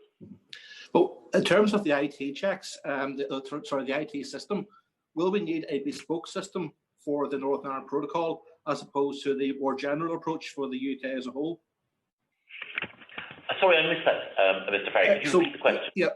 Will we require a bespoke IT system for the protocol as opposed to the IT system that handles the UK more generally? No, I don't believe so. There are 2 IT systems that HMRC runs, CDS and Chief, and they operate in different ways across the United Kingdom. And when it comes to the particular SPS and other requirements, then we have our own system, which will be up and running overall IPAS, and the EU has its system, Traces. So can you give us a guarantee that there will be no IT glitches from the 31st of December? Will be fully operational? I cannot give that guarantee. One of the things I've learned in the course of the last few months, and indeed I knew beforehand, is that IT is never free from glitches. As the chairman dropping out earlier on highlighted for all of us. Thank you, Secretary of State. Absolutely. Well, I would say that does suggest a fairly significant risk in the system, given that the desire is that most of these processes will be electronic as opposed to physical. But turning to the physical checks, I don't quite grasp this commitment to no new infrastructure. Surely moving from checks on what are live animals to checks on foodstuffs will involve a significant scaling up in terms of the level of materials to be checked. We're talking potentially here every piece of the frozen lasagna moving between Great Britain and Northern Ireland potentially being liable to check. So I'm at a loss how that can be done within the existing limited infrastructure in both Belfast and Larne. Well, I think it's you are right that it is Belfast and Larne that are the principal ports, but it's important to bear in mind that it's only ever a proportion of products of animal origin that are checked in this way, that are subject to physical checks. Yes, there are documentary checks, depending on the nature of the relationship. There are documentary checks on 100% of products of animal origin that enter the EU single market, but the number of physical checks is proportionately much smaller, and the existing facilities that are there for checks on live animals can be built on in order to ensure that appropriate checks can be carried out. But it's important to stress that we made the point in the command paper that there would be no new customs infrastructure, but that we would build on the existing provision in Belfast and Larne ports in order to ensure that any physical checks that products of animal origin were required to undergo could be taken in those ports. Well, I'm glad you're making that distinction between customs infrastructure and regulatory infrastructure. And bearing in mind we're 6 months out, and that infrastructure is not in place and hasn't really been designed yet. Surely this is yet another risk in the system. Well, over to Brandon, because thanks to the good work of the Northern Ireland Executive, this work is ongoing. Yes, I'll say DERA have been working and with support from DEFRA and the team on those products over the last few weeks in a very productive way, which is good to see. But I would just stress again, we've been very clear there will be no new customs infrastructure, and I think also it's just worth bearing in mind, coming back to the point one of the committee made early on, and building on the point the Chancellor just made, the vast majority of, and I've seen this in, as I said, again in previous ones, the vast majority of compliance that is carried out remotely is done using cross-government risk analysis and risk assessment. Because of the intelligence and understanding we have of what goods are as they travel around the UK and into the UK from the rest of the world. And I think we also, in all of this, need to remember that it's that customs checks themselves are even now only made on about 1%, actually just under 1% of goods that are coming in from the rest of the world. So we've got to make sure we get in. That's why we are confident, and we've been very clear in giving that commitment, that we're not going to be putting in new customs infrastructure. But again, talking in terms of regulatory checks, I appreciate that the point around market surveillance can be the case for non-animal product goods. But whenever we're talking about the animal products, those checks will be at the point of entry, not elsewhere within Northern Ireland. And there is a very big difference between checking a lorry full of live animals and a mixed load of different products coming across, whether it's for a Tesco or Asda or Sainsbury's, and that will require additional infrastructure. And while the Northern Ireland Executive, as you say, started this in the past few weeks, it's starting very late, and we're 7 months away from the deadline. Yes, but that work is going on. And of course, as I stressed earlier, it is not the case that you need 100% physical checks on products of animal origin. Okay. And finally, just want to come back on your point around the engagement with business and just ask to what extent you're directly engaging with the pharmaceutical sector. Because I think Claire also made reference to this in the Commons this week.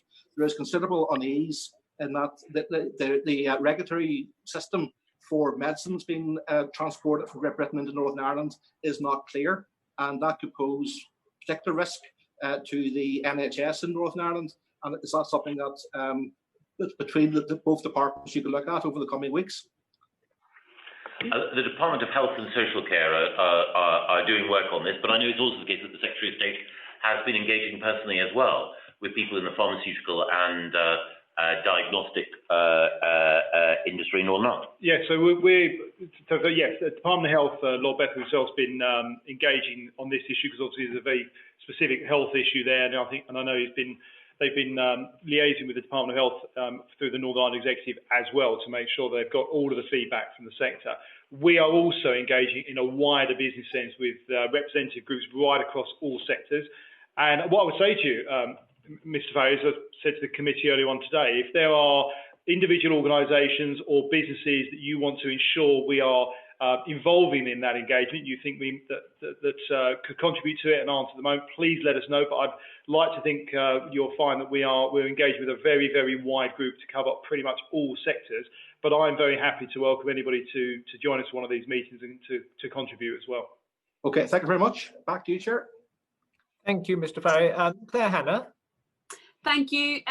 Ministers, the trade documents published yesterday by the Department of International Trade on free trade arrangements with New Zealand and Australia say quite specifically that Northern Ireland's economy would be negatively impacted by those free trade arrangements. Is there a limit to the amount of damage that you think the Northern Irish economy can or should sustain as a result of them? I'm sorry, what documents are you referring to? I do beg your pardon.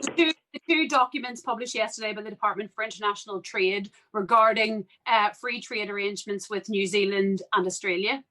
They were published yesterday. And they say that Northern Ireland, they specifically map the impact of those arrangements on the whole of the UK, and they specifically, by your own government's assessment, indicate that there will be a negative impact on Northern Ireland's economy. And I'm asking if that's acceptable, just how much damage you think Northern Ireland's economy can bear in that regard. I don't believe that's what they say.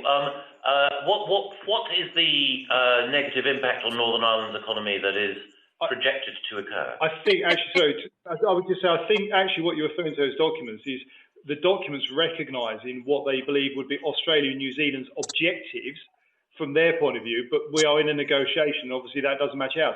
Our objective is to make sure that all the UK benefits from UK trade, and I actually think there's some big opportunities because Northern Ireland businesses will be able to benefit from those third parties as part of the UK in any deals we do with third countries.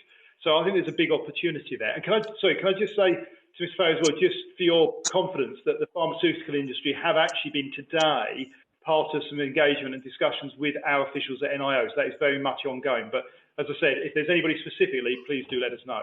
But as I say, I think, Ms. Anna, what you're outlining isn't what the UK government is saying is going to happen. It's us recognising what the objectives are for Australia and New Zealand, which for their negotiators understand in the same way we want the best deal for our businesses.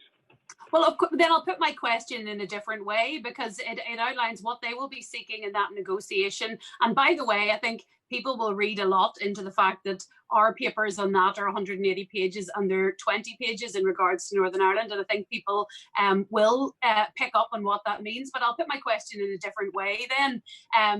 That's what you think UK or New Zealand and Australia will be looking for. What specific benefits do you see to the Northern Irish economy from those two free trade arrangements?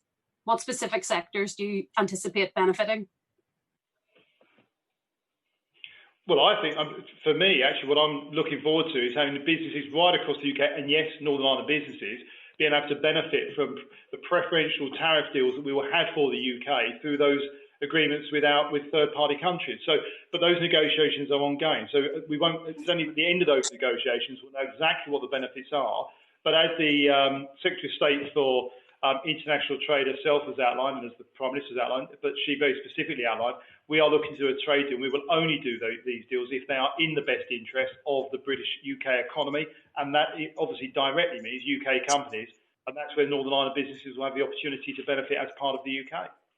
Well, you'll understand that obviously I'm interested in the impacts and the benefits potentially to Northern Irish businesses. And I think it does say much that 180 pages outline what Australia and New Zealand will be seeking, and you're unable to identify any sectors in Northern Ireland that would benefit from those arrangements. Do you acknowledge that the need for SPS checks at ports would be significantly reduced if there was dynamic alignment on SPS and on animal welfare with the EU, particularly in the context of high public demand for that? Particularly in the context of what? Sorry, I do beg your pardon. A demonstrable public demand for high food standards and high animal welfare standards. Well, we have higher animal welfare standards in the UK than in the EU. Well, do you acknowledge that there's nothing in the EU rules that says you can't exceed that? There's nothing to prevent you having dynamic alignment with EU rules, which would prevent the need for checks. If you want to go over and above that, you can do so. But do you acknowledge that there's no reason you can't have dynamic alignment and then build on top of that?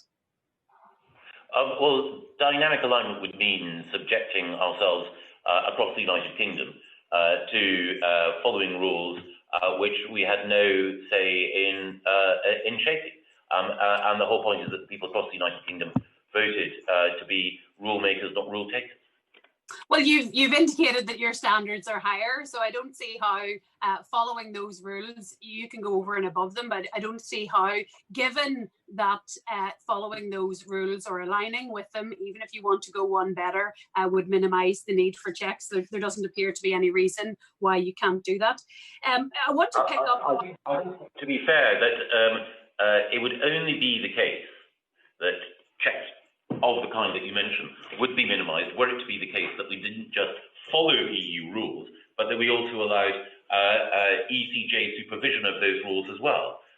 The EU has always been clear that the single market is an ecosystem. It's not simply the case that if you happen to say we follow the rules, that you secure access to the EU's market. It's also the case that the enforcement mechanisms that the Commission and the ECJ have to be part of that as well. So you can, of course, secure the benefits of being inside the EU single market, but you also have to bear the responsibilities and obligations as well. I think the reality is that the space for any deal, and I'm not somebody who believes that it's possible, is in and around the arena of dynamic alignment. And I'm making the point that if you say you want to go better than those rules, there's no reason that you can't align. I just want to pick up on some of the questions Stephen Farry asked you about the infrastructure and I suppose the institutional preparedness. HMRC have indicated that the system for reimbursing tariffs isn't going to be up and running. Is that still the case? Well, it is the case, as I mentioned earlier, that tariffs will not be payable for goods that remain circulating within the United Kingdom. But it is also the case that we want to make sure that in the event of there not being a free trade agreement of whatever kind with the EU, that we are in a position to indemnify and reimburse companies for tariffs. Will that require secondary legislation? And if so, when can people anticipate that? Well, one of the things I mentioned earlier, I think partly in response to, I can't remember if it was a Greg's question, I think it was, is that we will be bringing forward appropriate legislation in order to ensure that every aspect of the protocol that needs to be legislated for can be underpinned by UK legislation, yes. Okay. And when will that be? Well, we will obviously make sure that we legislate, if required, before the end of the year. Okay. I think Mr. Farry has picked up on all of the issues around the capacity that will be needed at Belfast and Larne. You'll be aware that there's an assessment by the Northern Ireland Civil Service that they've registered the risk of red amber, that won't be ready. Do you have a different assessment around the preparedness for those checks?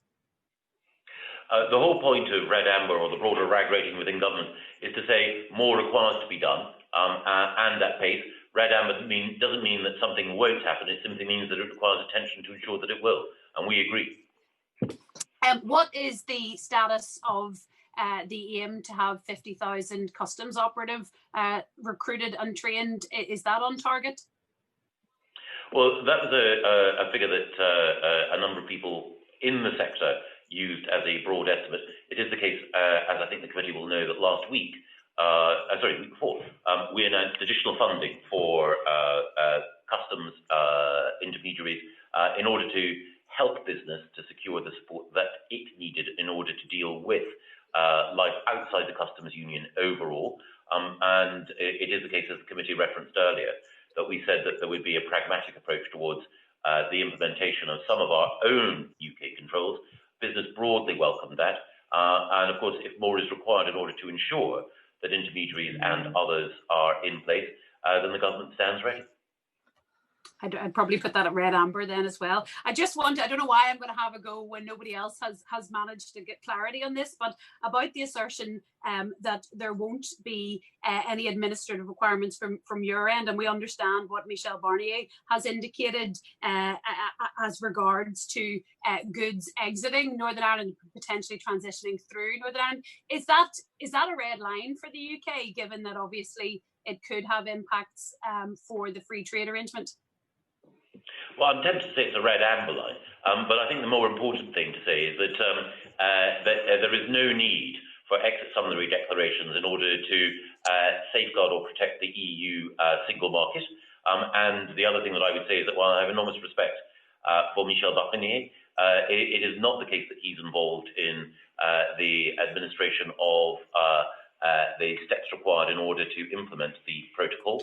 He is the Commission's negotiator on the relationship. The supervision of the protocol falls within the Withdrawal Agreement Joint Committee and is therefore Vice President Šefčovič's lead. That's fine for me, Chair. Thank you very much. Ministers, we're approaching the last sort of quarter of an hour of our session. May I just ask how many customs operatives have actually been recruited? What's the target? And when do you think you'll meet it? By customs operatives, do you mean staff of Border Force, HMRC, or people who are working for freight forwarders and for people in the private sector? Well, anybody who will be required by Her Majesty's government to inspect, police, enforce and implement whatever it is that is agreed. So if you're talking about civil servants, then it is the case that there has been an increase in the number of people who are employed by Border Force overall. I can't recall the exact figures at the moment, but across the United Kingdom, obviously, their role in making sure that we can effectively deal with the integrity and security of our border is central. Brandon may be able to recall by how much Border Force overall has increased. I think, Chairman, to be fair, that's in terms of Border Force, that's a question for the Home Office. But from memory, and I'm going from memory from my previous role, Border Force had recruited I think it was about 1,500 extra staff to deal with the UK borders as we leave the European Union. But that is for the whole of the UK and all Border Force's activity. As I say, I'll tell you what, let's park that, and perhaps we could have a note, a joint note about the numbers that would be required to implement police and enforce with regards to GB, Northern Ireland and back, disaggregated as far as that. Can I just pick up very quickly on? Are you happy to provide that note? Well, I can provide you a note, but of course, goods going from GB to Northern Ireland are not leaving the UK and therefore will not be going through UK border checks in the sense of what the Border Force is. It's a different thing. But I will get you a note to you have some details. You know what we're after. We're after some ideas of the headcount that will be required wherever it is that they may be located in order to implement whatever it is that is to be agreed that needs to be policed and enforced. Can I just speak to a point which is that? Do you understand? Do you get that? I don't fully, but I know that we'll be able to through not just correspondence but through clarification. Give you all the information that you want. And again, I'm not clear from the question whether you're referring to people who will be there in order to make sure that all businesses across the UK, including in Northern Ireland, can deal with all the challenges and opportunities of life outside the customs union, or if you're referring specifically to people who are there to help operationalise the protocol, some of whom will be doing other things as well as being involved in making sure the protocol works. But we will do our best to provide you with all the information that you require, and indeed it may well be that the first cut of information that we provide to you, you will have further questions about in order to provide clarity, and we'll do that. I think all and both would be most welcome. Can I just seek some assurance? It speaks to a point that Claire Hanna raised in an earlier question to you about the Australia-New Zealand free trade talks. Both sides of the table in any trade negotiation is going to want the best for their people, their businesses and their country, and nobody's going to envisage the worst. But we all know that these talks are give and take. Which department, would it be the Treasury, would it be CDL, the Cabinet Office, would it be international trade? Who would do a running total as these free trade agreements mount up as to the negative impact of one with the States, one with Australia, one with New Zealand, on, let us say, an economy such as Northern Ireland? And who would say the cumulative negative impact? It might be 1% from one trade deal and 3% from another, but the sustainability figure is X, and over that we cannot go without damaging NI plc.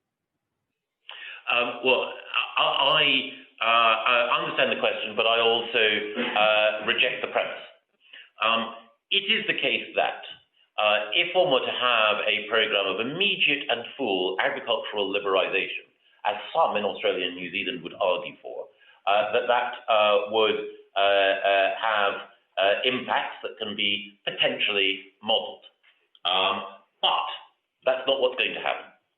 And secondly, there are opportunities for Northern Ireland and every part of the UK's economy to benefit from freer trade overall. But within that, and again, forgive me as a former DEFRA secretary for saying that, within that, even though we do believe in free trade, we believe in free trade consistent with maintaining high environmental standards and protections for animal welfare. And the broader question, as we look at the free trade agreements into which we enter, the judgment about the impact overall on our economy, ultimately it is HMT that is in the lead on that. But of course, it's the Department for International Trade that conducts the negotiations, and oversight of the Department of International Trade's work in this is conducted by the Cabinet's Access Committee, which the Prime Minister chairs and on which the Chancellor sits. Thank you. Mr. Campbell. Thank you, Chair. Really, this question is to, I suppose, Mr. Gove and to Secretary of State as well, but more primarily to the Chancellor. We've talked a lot about the problems and the issues and some of the difficulties and complications. As we come towards the end, to a more positive outlook, has any thought been given to the many benefits that we've heard that hopefully will accrue from leaving the EU, but has thought been given to how Northern Ireland could benefit specifically from that? For example, free port status, for example, the enterprise zone in my own constituency in Coleraine, other areas where Northern Ireland, which is a region of the UK, out with the southeast of England, which is the engine of the United Kingdom, particularly in the financial sector. What thought and what programmes are being put in place to try and ensure that benefits will be accrued to regions like Northern Ireland so we can offset some of the negativity that we've all practically heard of and encountered over the past 6 months? Yes, both the Secretary of State and I, and indeed the Prime Minister, the Chancellor and others, are thinking constantly about how all parts of the United Kingdom can benefit from life outside the EU. We're thinking about how, if we secure access for our high-quality produce into the American market, we can benefit. At the moment, not a single pound of lamb or other sheep meat can be sold into the US. We can break that restriction if we secure the right type of free trade agreement. It is also the case, as everyone on the committee would know, that everything from high-quality Bushmills whiskey to manufacturing excellence in Northern Ireland in Bombardier and elsewhere, to the diagnostic pioneers in Randox, to the excellence of the innovation around the University of Ulster and Queen's Belfast. There are huge opportunities for Northern Ireland. It's also the case that whether it's Republican or Democrat, politicians in the United States recognise the vital importance of supporting Northern Ireland on the journey that it's undertaken over the last 22 years. And I believe that there will be a significant desire to make sure that Northern Ireland benefits as well.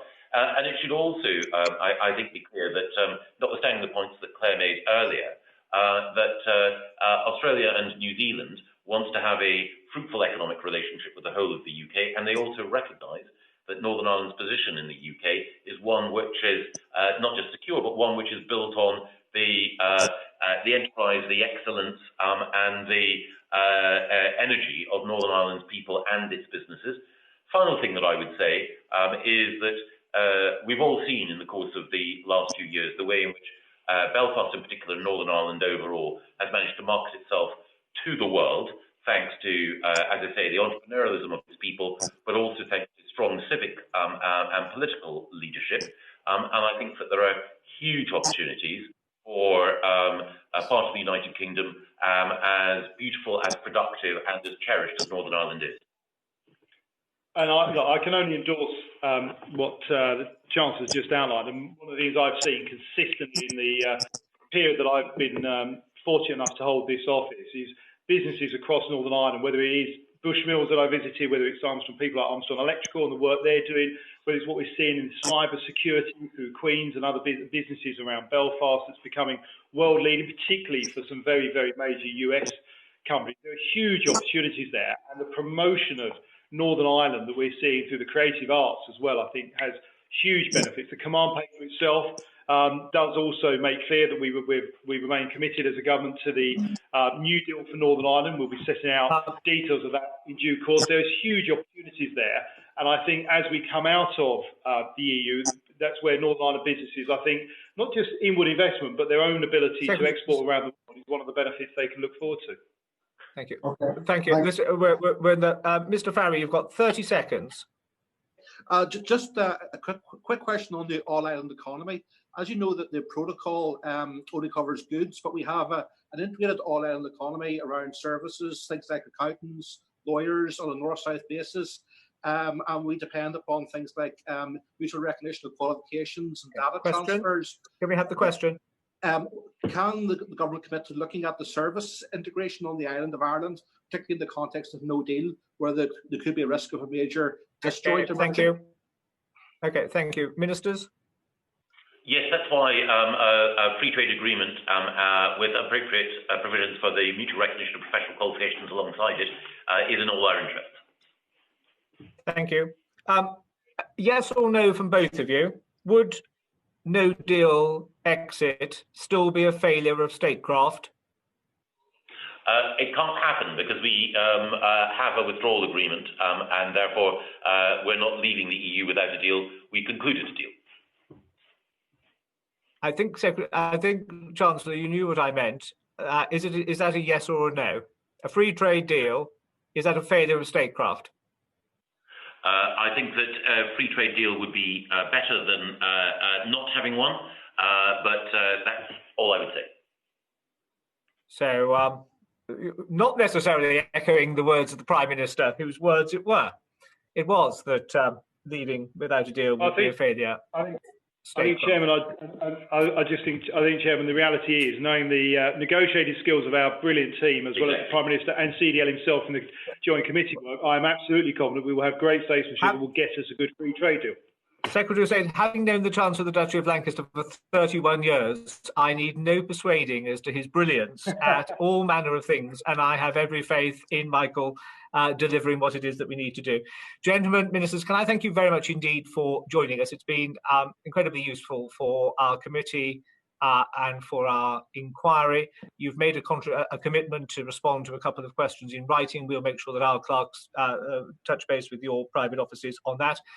Thank you for taking the time, both of you, to join us in I know what is an incredibly busy time for senior ministers. Thank you to colleague members of the committee for making it such a success.